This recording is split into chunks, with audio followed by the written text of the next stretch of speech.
So, as I said earlier, my name is Jawwad Ahmed Farid, and I'm a failure, which is the reason why I'm here. I go around town on, for me, I think it's sort of a mission in life to go up against the taboo of failure in our culture. And I'm not talking about our culture as a Pakistani culture, but I think in general the Asian culture, if you look around, Asian culture is all about success. मेरा बेटा इतना बड़ा आदमी बन गया, मेरे चाचा इतने बड़े आदमी बन गए, मेरा भाई इतना बड़ा आदमी बन गया. And the first mention that I remember of failure in my family is कि वो पूरे खानदान के पैसे डुबो दिए थे. So that's the, I'm 10 years old, we're having a conversation about a family member, and this word comes out of the blue. So from the very beginning, when we go to school, when we meet with our elders, when we speak to family members, the one thing that our parents remind us again and again and again and again and again is कि बेटा सब कुछ कर लेना, लेकिन खुदा के वास्ते नाक मत कटवा लेना. That's our upbringing, and it's common in China, it's common in Singapore, it's common in Malaysia. Wherever you see Asians, I think this is a primary driver, and so is the case in Pakistan. So my mindset is that there's a fairly large social tragedy at work because of this taboo and this mindset. My mission in life is to see what I can do to change it, which is why I'm here. And as I said, my name is Jawwad Ahmed Farid, I'm a failure. I hope that by the time I'm done with you, with the next hour or so, with my 250 slide deck, you'll all be able to stand up and say that my name is... क्या नाम था आपका? Failure.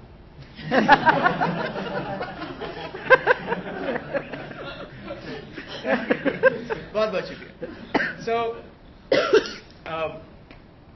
at the same time, one of the earliest lessons that I learned about failure was that it is alright for you to fail. There's no shame, there is no stigma, there is nothing wrong with failing. As long as you fail smartly, as long as you fail quickly, and as long as you have at least a handful of success for the entire portfolio of failures that you have with you. Right? जैसे आपने कहा कि अगर 100 calls करूँगा तो 10 prospects आएंगे एक से लोग. So 99 times I'll fail, or 90 times I'll fail, but one time I will succeed. And when you look at the subject or field of entrepreneurship, you find that entrepreneurship is all about hitting it again and again and again. It's sort of like a recipe for a dish. कभी नमक कम होता है, कभी पानी कम होता है, कभी चावल कम होता है, कभी गोश्त कम होता है. Ultimately, you try it again and again until you get it right. And when you get it right, the first time, then you say कि ये तो बहुत अच्छी चीज़ बनी. Same thing is with the business. A failure or a success is nothing but the order of the recipe and how it's put together. It does not reflect on you as an individual or your idea. It just reflects on the fact that either luck or timing or product or customers or market or execution, something went wrong. And because of that one specific reason, just a small tiny decision, small tiny step, you were classified as a failure. So today my hope is that I can walk you through the journey of on my discovery of this path to failure, and that I'll be able to convince at least some of you to leave your well-paying jobs and do what I did, and then hopefully you'll forgive me when you go through the path that I went through. Right? So for me, the story started when I was very young. अभी तो नहीं देख सकते मुझे, लेकिन एक ज़माना था when I could run. And I could run the 800 and the mile. So now you look at my shape and size and say, how does this person walk, let alone run? But at that point in time, my dream or my desire was that I'd go to the Olympics and I'd pick at least one medal, and that medal had to be track and field. So track and field is a very interesting area where you practice anywhere between 3 to 4 hours on around 400-meter track for about 8 to 10 years of your life. And if you're lucky, you break out and do something interesting. Right? And for those 8 to 10 years of life, you're just running. You get there for your training session at 4 o'clock in the afternoon. You get home at about 8 o'clock at night. You do this for about 4 years. You make it to the national or the regional level. Do it for another 4 years. You make it to the Asian region. You do it for another 4 years, and you possibly make it to the Olympics. Right? So about 12 years of struggle and very, very hard work. So my thought was, I'd be where Mr. Usain Bolt is with his Olympic track record in the in this sprint event. And ideally, just like Mr. Bolt, I'd also win more than a single medal, maybe 6, 7, or 8 over a lifetime. That's my goal. But my problem was that while I wanted this, the thing that was holding me back was this memory. So you can't see the side on this front, but the woman who's just fallen down is a woman by the name of Mary Decker-Slaney. And the event is the 1984 Olympics. The location is Los Angeles. This is the final lap of the 3,000 meter race. Right? So the two hot favorites, or the contenders, or the battle of Titan, is between Zola Budd, who if you notice is running barefoot, and Decker-Slaney, who's the American favorite, who's won the event a couple of times. And right towards the final lap, the last 100 meters, when it's time for them to really sprint. And I don't know how many of you run. कभी आपने jogging की? कितने लोगों ने jogging की? Treadmill? So 3 kilometers is about 2 miles, right? And you're running 2 miles at a pace of about 3 minutes a kilometer. So 3 minutes a kilometer is a very punishing pace, right? So you ride at the stretch and you're going towards the final end, and Zola cuts in front of Mary Decker-Slaney, and Decker slips, trips, and falls, as you see her falling here. And then Zola is not looking at this point, but she looks and sees what's happening. And this woman in the middle, she sort of goes ahead and wins. And then there's a huge scandal, and they don't talk to each other for the next 5 or 10 years. It's the event of nightmares. But she fell, she tripped, both of them lose. And this is, Olympics come, once in 4 years. So you have to wait another 4 years. And I think neither of them recover from this setback. So my problem was, 12 years of going around National Coaching Center from 4 to 8, and there is a small chance that something like this may happen if I ever make it to the Olympics. So this specific reason that I gave up.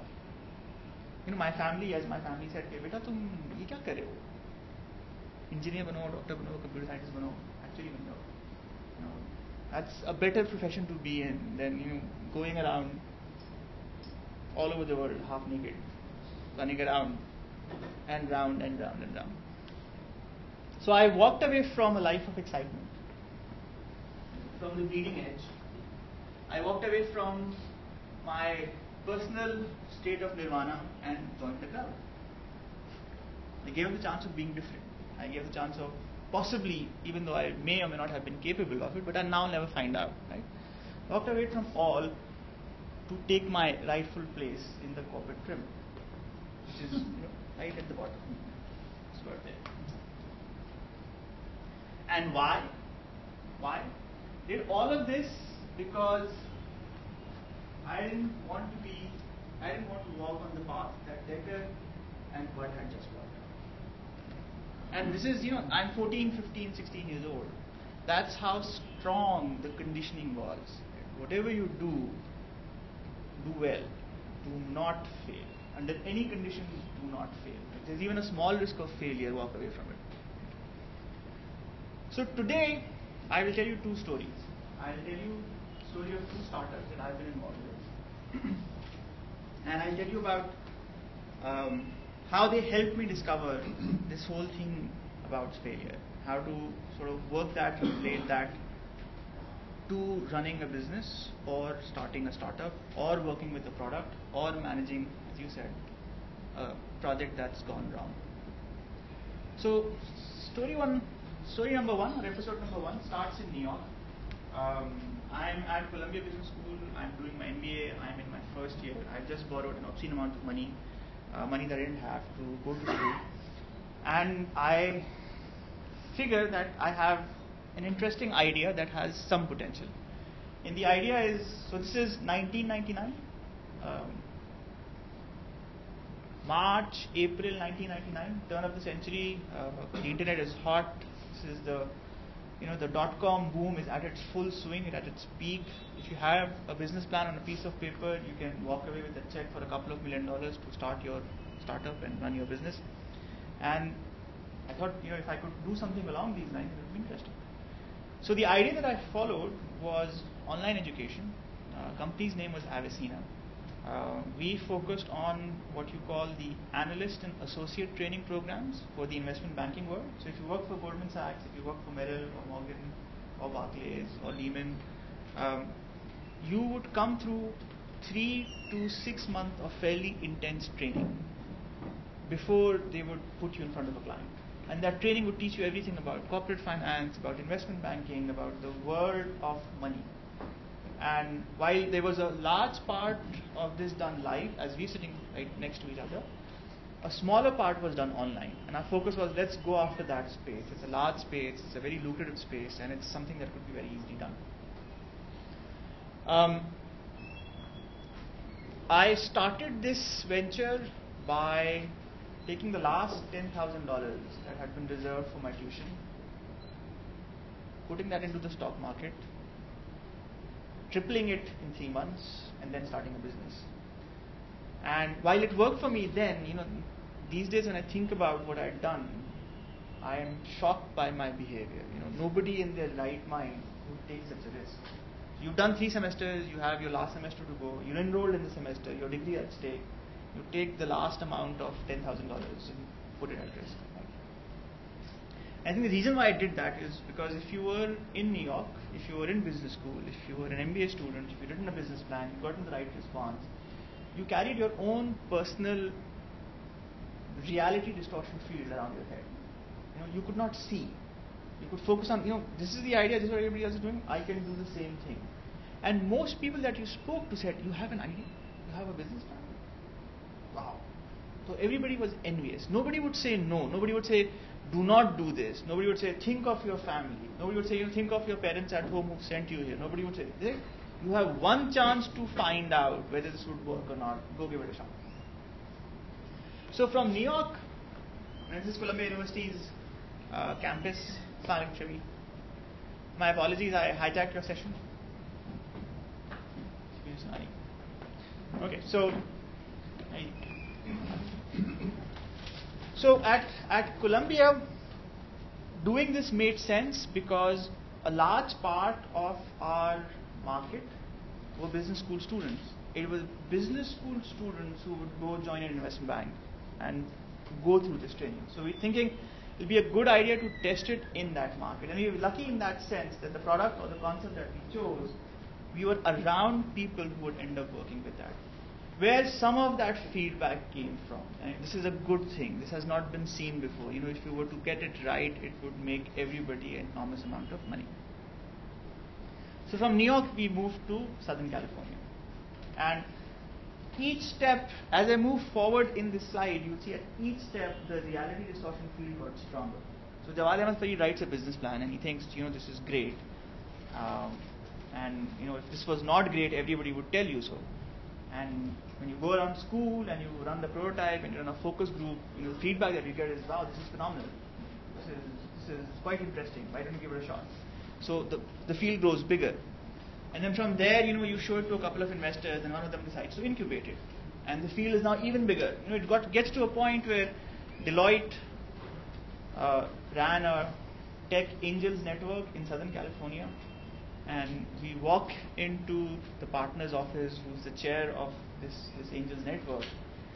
And we go to him with a reference from an individual that he respects highly, who's also added to the distortion field by saying, this is a great idea, go talk to Fred Posca, Fred would help you out. And Fred says, reads the plan, spends 15 minutes, 20 minutes with us, says, okay, I'm willing to write a check for $2.5 million. And we ask him, so how much would it cost? And he says about 33 to 35% of your business. So your initial valuation, piece of paper, no technologies, maybe 4.5 months at work by Jawwad and his team. Fred Posca says you're worth about $10 million. So what would you say if you were in my place? Wow. Pakistani bacha from Karachi who is at school for about a year, who knows nobody in Southern California, goes to the managing partner of Deloitte Consulting in Orange County, talks to him, he says $5 million for 30% of the company, overall valuation of about $10 million. And what do I say? No. I said, this valuation is too low. और पैसे चाहिए. Yeah, you will get small. So we're thinking of hundreds of millions of dollars. Why would I sell for $2.5 million? So I asked Fred, so what can help me get this valuation to a higher level? And Fred says, go get a customer, get some money, get some revenue, get some traction, then come back. So right, that's what you do. So we say no to this amount of money and we move on. However, as we move further and further, the amount of cash in our accounts starts going lower and lower, and the size of the distortion field starts going bigger and bigger. So after saying no to Fred's $2.5 million, we find ourselves in the boardroom of the third largest bank on this planet, which is in Tokyo, not in the US, and we are pitching our product, which is half ready, not complete. Again, we have nothing in terms of customers or revenues or balance sheet or funding, and we're pitching for a contract proposal that is worth about $10 million or so.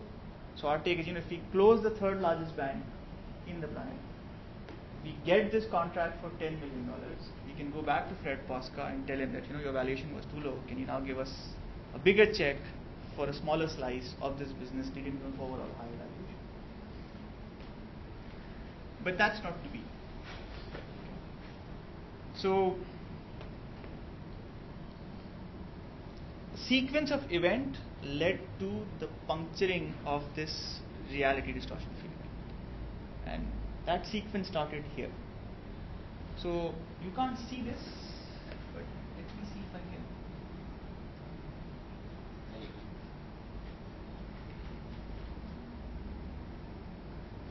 So, this is Southern California, this is where we live, that's our apartment. This is our complex pool. It's about 5 feet on this side, and as you cross this line, you get to about 8.5, 9 feet or so. And if you've been or never been to Southern California is a very interesting place. It's hot in the day, very pleasant in the winter.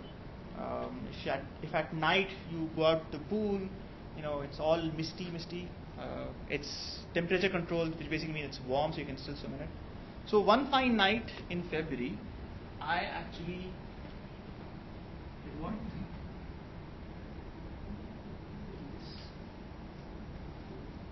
Right. So one fine night in February, I actually drowned in the pool right about here. Well, technically speaking, I didn't drown, but I'm still around, right? So, but I went under, and I stayed under for a while, and then there was no lifeguard around. I'm not sure what happened, but somehow I sort of dragged myself all the way to this edge. And I'm not sure, whether it was a minute, it was 2 minutes, or 3 minutes. But I had more than enough of my fill of a lifetime for fluoridated pool water.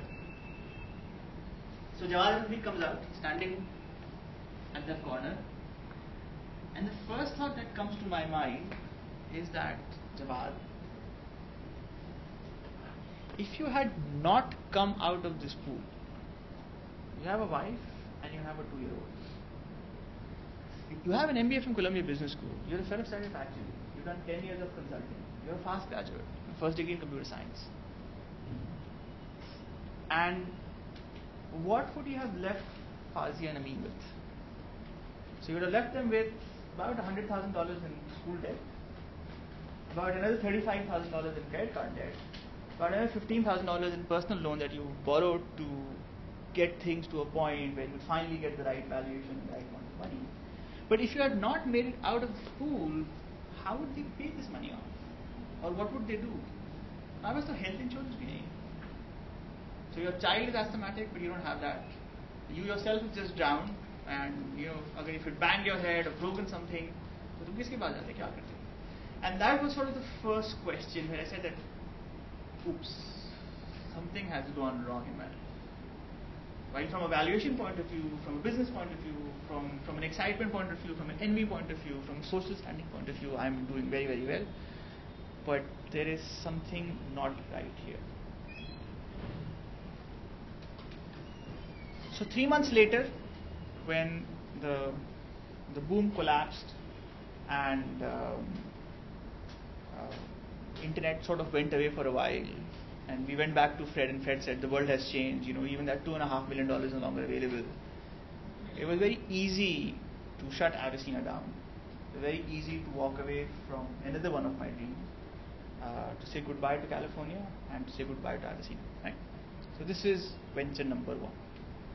Took about 2 years from start to finish, and left a very large hole in both my life and my pocket. So the most common question that I get when I tell this story is people ask me, so you failed. What was the most horrible, what was the most painful moment that you remember from that failure?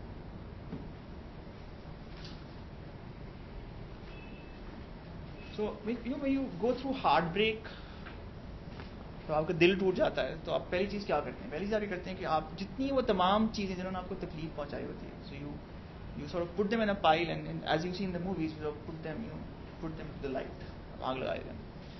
So the first thing that I did, after I decided to walk away and quit and everything was over, was I used to work in my study, so I had a home office. So I went to my study and I'm sitting down and I'm taking everything related to starting up, about doing well, about being successful, about being an entrepreneur. I'm taking it away and putting it in the darkest corner of my closet. And out dropped this note, and this note is from Columbia Business School. And we had an entrepreneurship club, and they'd just done an update to all the other entrepreneurs out there. And they tell me that while Jawwad Ahmed Farid has failed and has killed his business and is crying his heart out, there is a kid at Columbia Business School who's raised enough money to buy 2 airplanes. And he's going to run a business class airline dedicated from London to New York every day. So मुझे $50,000 नहीं मिल रहे, और जहाँ को पता नहीं कितने $1 million मिल गए, मैंने 2 जहाज खरीदे. And that sort of just blew my mind. And I decided for myself that, for now, from this point onward, I do not want to hear about success. Because it's not true. Well, it was true, if it was that easy, then I would have found it. But I did not see. But इसमें वो लोग भी fail करेंगे, क्योंकि जो 2 जहाज नहीं है. But it's too late. जब मुझे तो चोट पड़ गई ना, मेरे सामने डूबते हैं.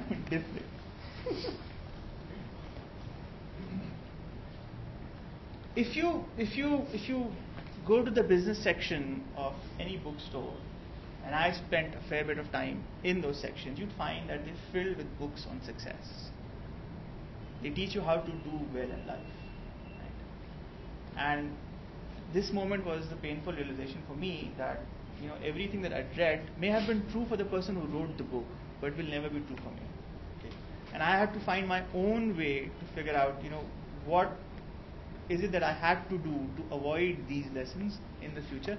And the last slide of this presentation has those lessons. This is my way of ensuring that you stay till the end of the class. Okay. So lessons. So lesson number one. Lesson number one is that a total system failure or reboot is a great way to find out who you are. You will never find out who you are, what you're capable of, how low you can sink, or how high you can go, unless and until you fail. And it's only when you fail that you have the courage and the motivation and the time to look yourself into the mirror and say that, okay, this is Jawwad Ahmed Farid. It's also the only time that you find it easiest to accept yourself for who you really are. A lot of time, we live in, as I said, we carry our own personal distortion field around that sort of distorts the world to our point of view. The only time that gets broken is when you fail. So that's one. Ji. I would say no one would intentionally fail himself. Then, what is the purpose of that? We'll come to that. So let me get towards the next couple of slides, and then possibly get an answer. So आपने मुझसे पूछा था कि how did you get out of this? So I wrote. For the next 5 years I wrote. And I found that writing your heart out and telling your story to the world, whether it's in sessions like these or in a book or on a blog, I think that's possibly the best therapy that I could go through. And the more interesting thing, so the book that came out is a book called Reboot that I used to teach. So I teach a course on entrepreneurship at a couple of schools, and I use this book to teach that course. And it starts off with failure. But the book that came out, the interesting thing that happened was that people would come and ask me, "What did you learn? आपने सीखा कैसे?" And I would start to say, ye kiya. And they'd say, what about this, what about that? And I was having so many of these conversations again and again with friends, with families, with students, colleagues and peers, that I decided, I would actually go out and make an enormous amount of money if I wrote a book on failure.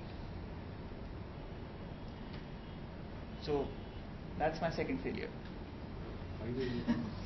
5 साल लगे किताब लिखने में, किताब तो लिखी, print भी हो गई. And we sold all of how many copies? 250, 300. So about 300 copies. So a great publishing secret is that you cannot retire by selling. I do that a lot more than that. So then the second edition came out, sales picked up a bit more, but the second edition, when the second edition came out, when the second edition came out, the book one, or Blue Screen of Death as it was called, was all about Avicenna. Reboot, the second edition, was about Avicenna and Alchemy, which is episode 2 of my story. But before I go to episode 2, after all that introspection, after all of this, book writing and book selling and so on and so forth, I thought when I started Avicenna, or I started working for myself, I thought I was doing it for money. I think when everything was over, I realized that I would still go out and do it again, despite all the pain, all the hassle and all of the grief. And the reason I would go out and do it again was simply that when we work for ourselves as entrepreneurs or as people who run startups, we work for ourselves because we think, or we believe, or we feel that our way of doing something is better.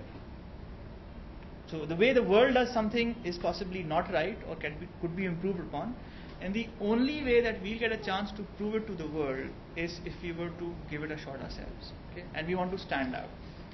In addition to this, we do not, and when I say we, I'm talking about anybody who believes that they know or understand or see something better than somebody else. The only way that we can do this is by standing out. We cannot conform, we cannot belong to a herd, we cannot be part of groupthink. And the final reason why we work for ourselves is that we want to be in a position where nobody is in a position to drive or put or define a boundary around ourselves that defines who you are, what you do, and what would control or predict your behavior. So 2 years go by after the drowning incident. I worked in the US for 2 more years, and I decide to head back home to Pakistan. I come home and I promise myself that I will never ever touch technology again. I will never ever work for myself. I will retire with a pension check, and I'm an actuary by profession, so I'll find the safest job in the industry, the most boring job in the industry, which is work for an insurance company. I come to Karachi and I interview 4 insurance companies. I get 3 offers. अब आदत खराब है तो same reaction as Fred Poss का. What is a lot of money? My mother actually says, Jawwad, तुम्हें आदत पड़ गई है कुफरान नेमत करने. What is a lot of money for a lot of people? I say no to it because I have this disease. I think I know at least a handful of things better than others, and the only way that I can prove myself that I'm right is by going out and doing it. So despite all of the experiences and the book writing and the education, I go out and start another business. And this is the company that I run now, which is Alchemy Technologies. And Alchemy Technologies was started in Karachi. Started in January 2003 in a fit of anger. There was no plan. There was no write-up. There was no strategy. There was no cool collective thing. It just started in a fit of anger. Fit of anger was that why can't the world see what I'm seeing? Why can't they believe what I'm saying? Why do they want me to prove myself? And if they do, then that's what I will do. I'll prove myself. So the interesting thing about this venture is that unlike the first one, where we spent 2 years building a product, and never booked a single. So we were a not-for-profit enterprise.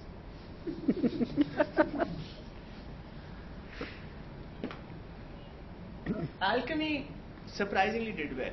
So it went from 0 to 50 people in about 6 years, went from 0 to $7,000 in revenue in 6 years, and it was not in the software exports business. So it's all local revenue.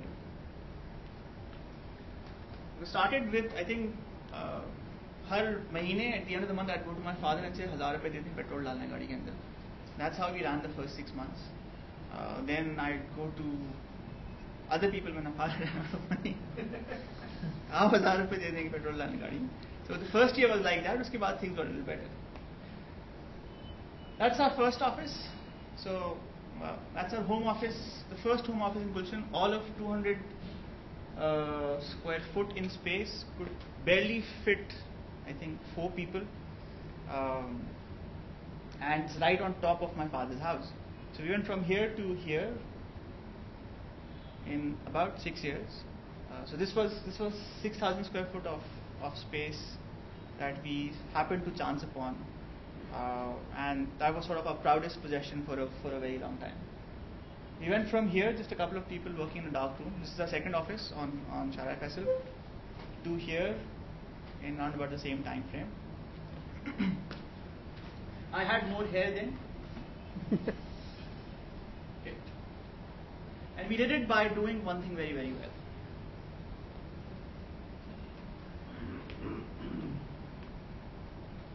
The one thing that we did very, very well was Basel II and risk management. And we started, so in 2003 when we started working on Basel II, even I couldn't pronounce whether it was Basel II, Basel II or Wall II. And so was the case for a large part of the market. But a good friend of mine pointed me out in that direction. He said, Jawwad, this is something that you're good to do, that I think you have the background and the expertise, try it out. Tried it out. Another friend said, I'll give you a first opportunity. So we took that first opportunity. A third friend sort of pushed us in the right direction. And it was a series of lucky coincidences that led to a situation where we, at one point in time, became the only vendor in town, this is 2006-2007, with about 8 odd live implementations in Karachi. Okay. So did this. The most important lesson that I learned when I compare the experience of Avicenna with Alchemy is that while Avicenna was all about building a product, Alchemy was about building a product only when we had a customer for it. So the first 6 times somebody came to us and said, can you do this? We said no. And this guy came the 7th time and said, Acha kar deti. And that's how the product side started. But more importantly, beyond selling a product, it was also a question of how it's packaged and presented and sold. And we hadn't done any of that at Avicenna. We just built it. Our take was, बनाएंगे, लोग आएंगे, खरीदेंगे, पैसे डाल के चले जाएंगे, हम अमीर हो जाएंगे. Here the model was very, very different. So I said, I've failed multiple times in my life. When I counted 2, I've done the book and I've done Avicenna. Interestingly enough, the lesson that I completely forgot in this space was what I call cycles. So, things go up, then they come down, then they go up, then they come down. And I think to some extent the same thing happened with Alchemy. So our take was, I'm a risk manager. My specialty is looking at risk. I've lost an enormous amount of money, not just through running businesses, but also doing investments for myself, not for my clients. For clients, I've always made money. While we kept on saying that the cycle is coming, that you need to go to cash, that you need to reduce your exposures, we took some very, very large bets. And when the cycle turned, it took the decision to turn at the point where we'd taken the maximum possible exposure on the economy. So if you're here and your projection is that you're going to go here, then the bets that you make will only allow you to go from here to here if you do certain things. Right? If the market turns and come down, and you do not cut your exposures as quickly as possible. So we went from At the peak of 2008, which is for me the peak of the economic cycle in Pakistan, at the peak of 2008, we went from about 30 people to 50 people. We went from 3,000 square foot to 6,000 square foot. We went from one relationship in Pakistan on the partnership side to 6 relationships in the region.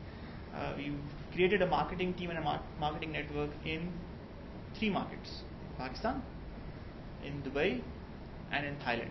And our take was that, खुदा ना खासा पाकिस्तान की economy खराब हो जाएगी, Dubai तो रहेगा, Dubai की खराब हो जाएगी, थाईलैंड तो रहेगा. But luckily for us, Pakistan went under mid of 2008, Dubai went under September, October 2008, and Thailand went under immediately afterwards. So, 1, 2, 3. And I find myself in a room looking at a stack of bills with zero money in my personal bank account, zero money in the company's bank account, and asking myself, didn't I do this one time before?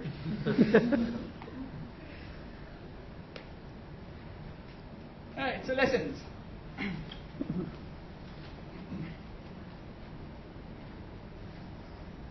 Tokyo, Karachi, New York, Southern California. Where would you want to start a business? Anyway. Karachi. Anybody else? So anywhere in Karachi, 2 words. Anywhere. Depends upon business, type of business. So given a choice of, company form over here, paisa bhi mila hua hai aapko, everything is there. Given a choice, where would you want to start a business? Karachi, you know the market where you're living. Okay. Anybody else? Karachi, wherever you are. Who else? Anybody else? I already know the answer. You already know the answer.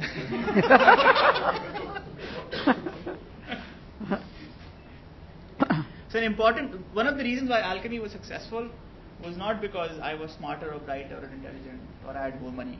None of the following were true. The only reason why Alchemy was successful was my network was based in Karachi.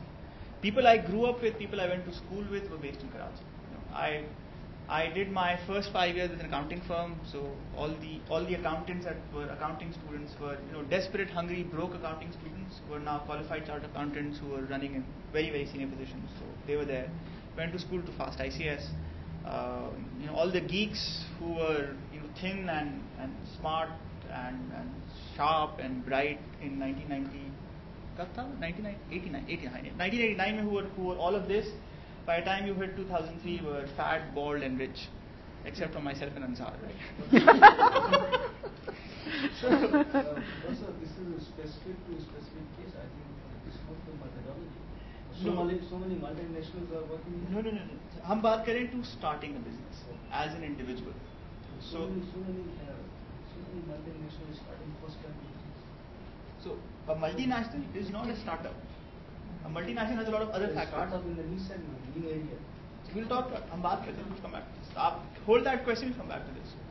So if you're starting a business, the biggest driver of your success is your network. So wherever your network is, whether it's in Tokyo or Karachi or New York or Southern California, wherever you have the strongest network, that's where you'll have the strongest chances of success. Okay?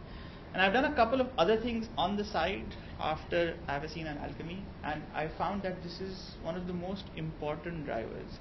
The more people you can call, that you can book, that you can close a deal with, or who can help you do the same, the higher the chances of your success. Lesson number 2. I would not have done any of this if I'd taken the lesson to heart that my family, that my parents, and that the environment at large taught me, which was कि कुछ भी कर लो लेकिन नाक मत कटवाना. I think I've gotten this cut so many times that it's amazing it's still around and it still sticks. Unless and until you fail, you cannot succeed. If you want to hunger for success, you want to lust for success, the first step is accepting failure. And again, as I said earlier, it's not about failing X number of times. It's about failing quickly, it's about failing smartly, and it's about recovery. And when it comes to recovery, right. So Jawwad, is it really failure or is it just correction? If you life में system में आपको कभी आपके जो भी decisions होंगे 50% will probably fail in terms of more than that. More than that. More than that, Okay. more than So that. then is it really failure? Is it, I mean, just part of life that you have to keep correcting and recorrecting and guide the rudder as needed? Okay, so there are degrees of failure. I have a definition. My definition is that there is class 1, and I call class 1 as the no commitment date. What's the no commitment date? You go to the beach and you want to take a swim, and you sort of tap your toes into the water and you say this is too cold, or you get your Sir, in my opinion, if someone's objective or someone's destination is set and someone is moving towards that destination and there is a failure in that direction towards my objective, that is a correction. That is a correction if you are moving towards your destination. So hold that thought also. Let's come back to this. Let me just answer Shabi's question. So the no commitment date is that you get your toe wet and you don't like the water, you step out. So no commitment date is like a 3-month startup. 3 महीने काम किया, थोड़े से पैसे डुबोए, बंद कर दिया, आगे बढ़ गए. That's the end of story. नौकरी मिल गई थी, move on. Then there is a fair price joyride. Fair price joyride is you tap your toe, you like the water, you go for a swim, you actually make it you have fun for about half an hour, 45 minutes, but then you get stung by a jellyfish, you pull a cramp, you almost drown. Shark. So completely PG rated movie. So and then you make it back to the beach, right? So you have a bad scare and you lost, in a startup term, you've done about 2.5, 3 years of your life. You've lost a fair bit of your net worth, but enough to make up, and you've done it when you're young. So you're in the 25-35 age group, which basically means that you have the time to recover. And then the final category is what I call the tailspin. Tailspin is what you just said. Tailspin is that you believe that you're on the right track and you keep on putting more and more and more effort into it. And at a certain stage, it stops working. So there is this big debate about faith, and I'm not talking about religion, but I'm talking about faith in yourself and faith in what you're doing and destiny and so on and so forth. But the problem with a tailspin is that a tailspin, so there are tailspins that go down, down, down, down, down, and the guy gets bought out for $2 million and everybody's happy. And we all say, I almost failed, I almost gave up, but then Bill Gates came around, wrote me a check for $100 million and I'm famous. And then there are tailspins and people that I know that I've worked with, where you would not have the heart to meet the person or shake his hand in the same room, because you know that the minute you shake his hand, he'll start crying. Because he's lost everything, because he believed in something and he doesn't understand or realize what has hit him. So I have been very close to becoming a tailspin about twice or thrice in my life. And a tailspin is something that you will find it very difficult to recover from. So the failure that you need to watch out for is the tailspin. The no commitment date, the fair price joyride, that's not a problem, because that's just education. It's like an MBA degree. 2 साल लगाए, ज़ाया किए, $1 लाख डुबो दिया, कोई बात नहीं, वापस आ जाए. But tailspin is, you spend 10 years on it and you blow everything up. And you do it when you are 45 or 50 years old. So now the problem with startup and the problem with succeeding and failing is that most of us leave this experimental bit to our old age.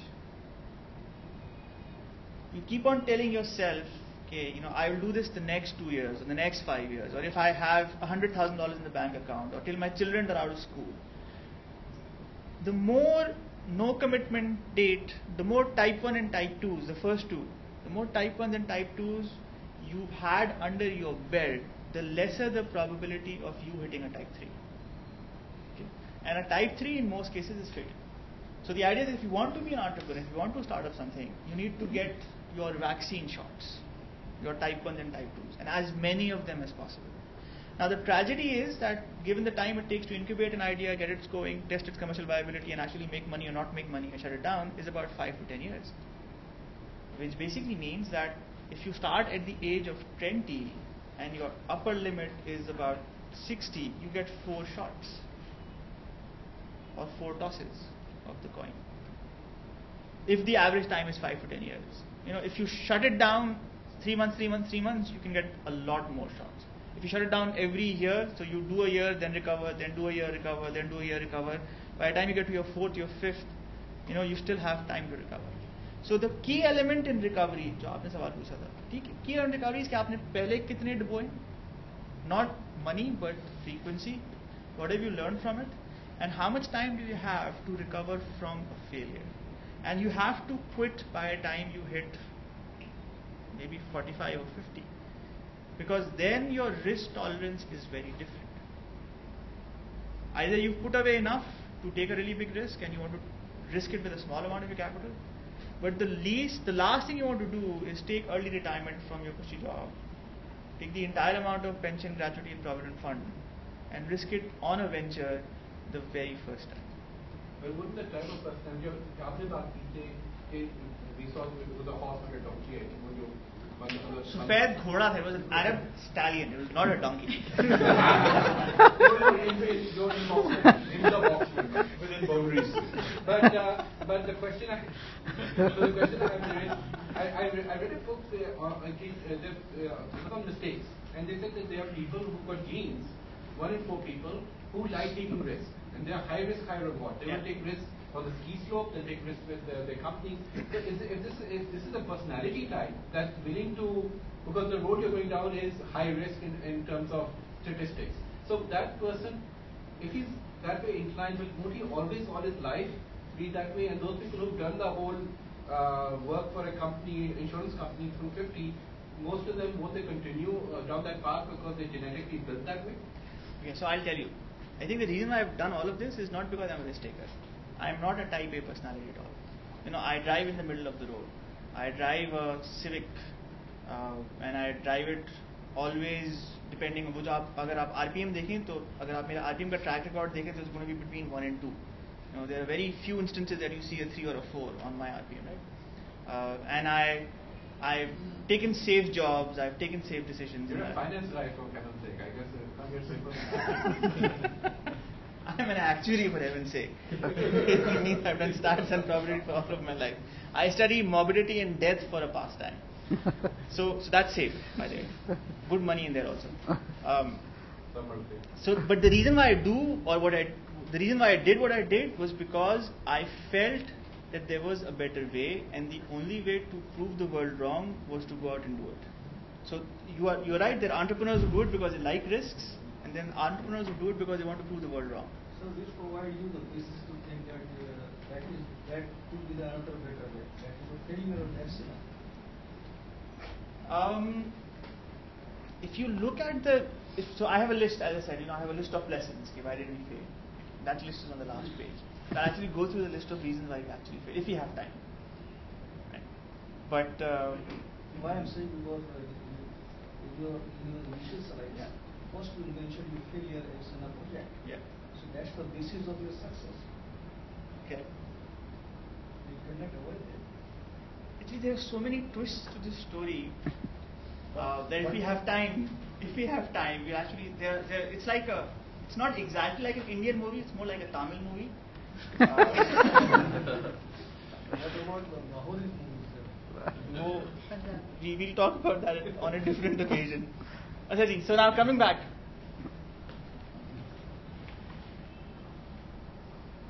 First home office. When you're 30 years old, most people move out of their parents' house.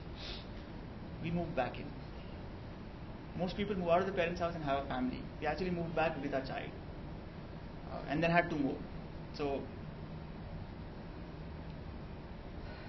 you will find that societies and communities where family support is stronger tend to generate more entrepreneurs.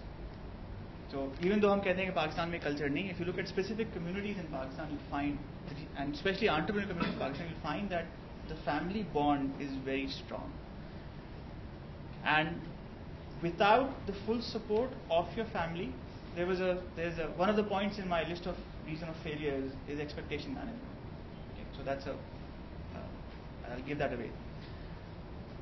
Without the support, the full support of your family, that whether it's your parents, your wife, your kids, your sisters, or the group at large, unless and until they understand कि आप ये काम क्यों कर रहे हैं और इसमें क्या involved है, unless and until their expectations are set.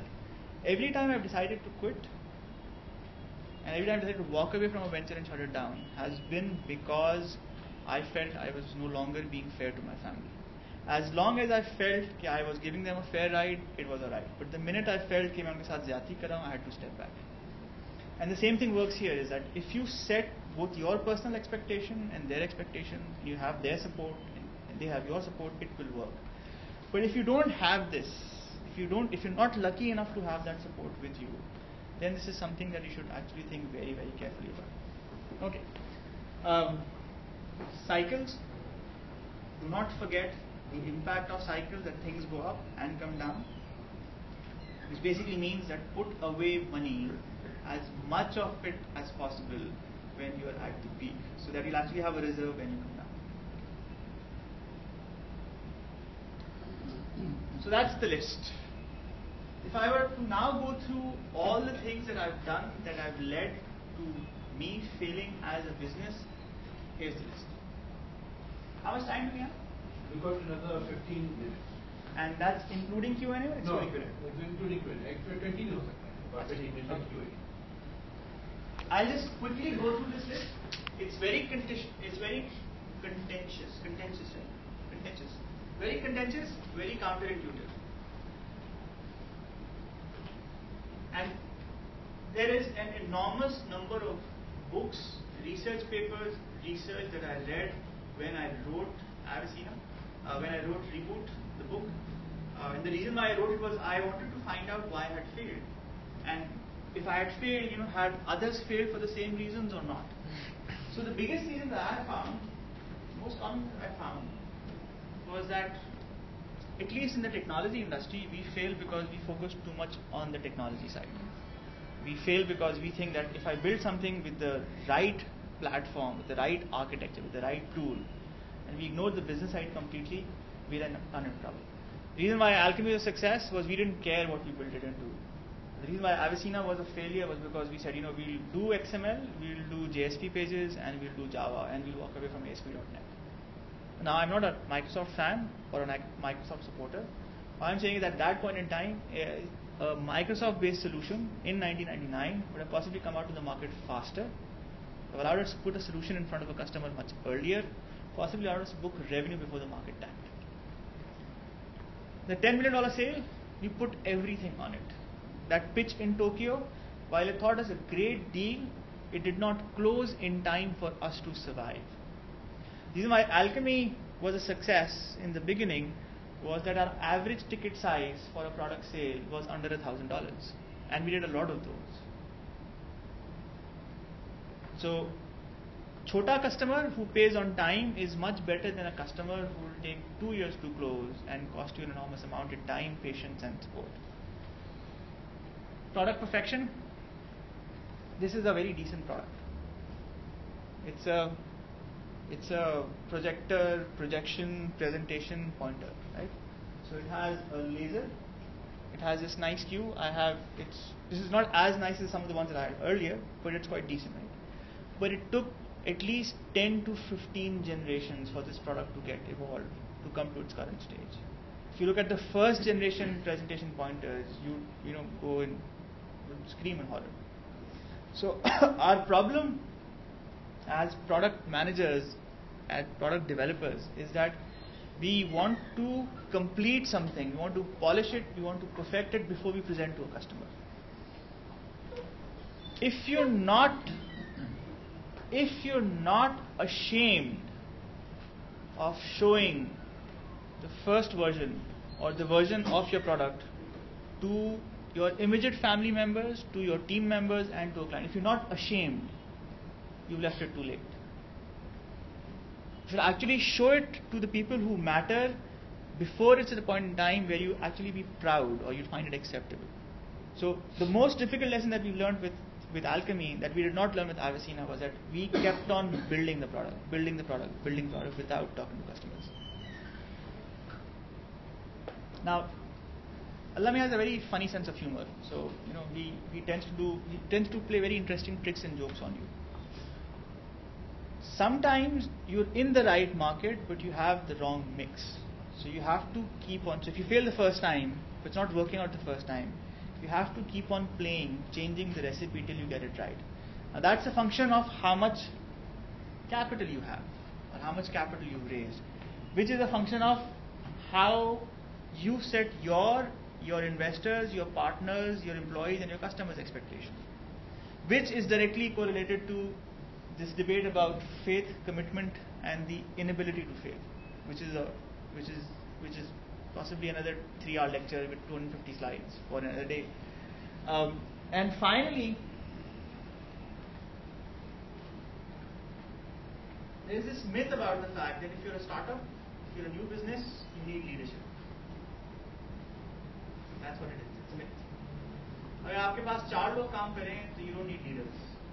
आपके पास 4 लोग काम करें तो you need managers and followers. You need people who will do work by their own hands. If आपके पास 4 लोग काम करें and all 4 of them are CXOs, then there's a very good chance that you'll end up like me. Last item. When you start a business, you put your capital at risk. You want to do anything that brings money in the bank.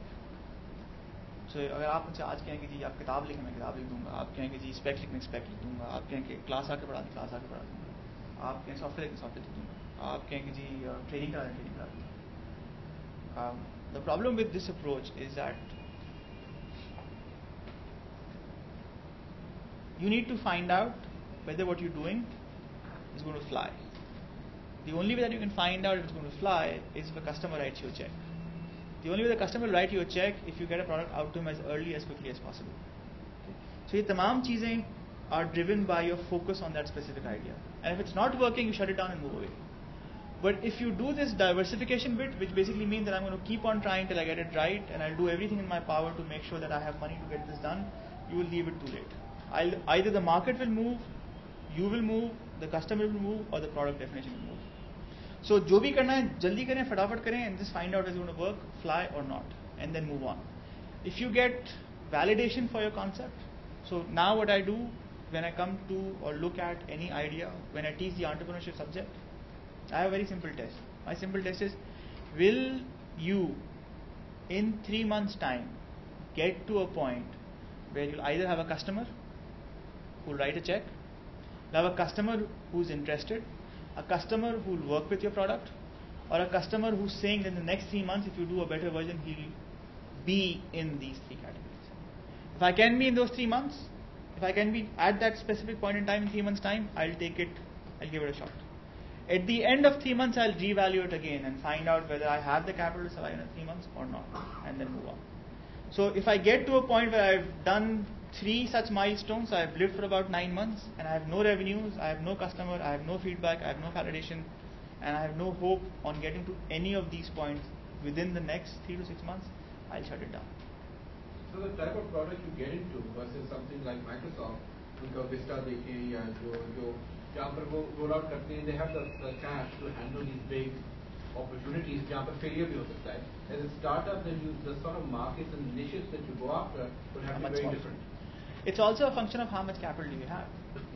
So you can start up a health insurance company as long as you have ₹1 billion in capital. So that's still a startup. कौन पूछा था? Multinational की बात कौन कर रहा था? आप कह रहे थे. So again, if I want to start up a health insurance company and I have ₹1 billion, it's still a startup, and I have more capital, and I can just live on the interest and keep on making mistakes for the next 50 years, and nobody will notice. My organization is we are using a new product, and the production and certain segments is 2 years because of the capital infrastructure. True. Right. All right. So that's what I had. Let me see if you have a slide. Yeah. The company that I run is Alchemy.com. The business that I run is Risk Entity. And here's the final Tamil twist.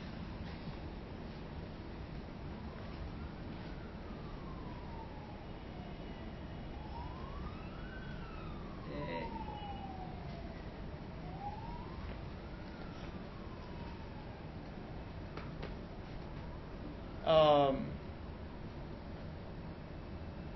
1999, it took 2 years and 10 people, about $1 billion in capital to build a technology product that went nowhere, that failed, generated zero revenue, had no paying customers. So 2010, the same product, the same concept, the same idea. Took 10 days on WordPress. That's Avicenna version number 2. It's been up for a long time being in the span of 1 year that I spoke about, up for about 8 months. The store has been up, the content store that sells the content, the same content we're planning on selling, Avicenna. The store has been up since early October. So October, November, December, January. January 2011, this month, it's done about $400 in revenue, which is not a lot. $400 in revenue does not go very far in Pakistan.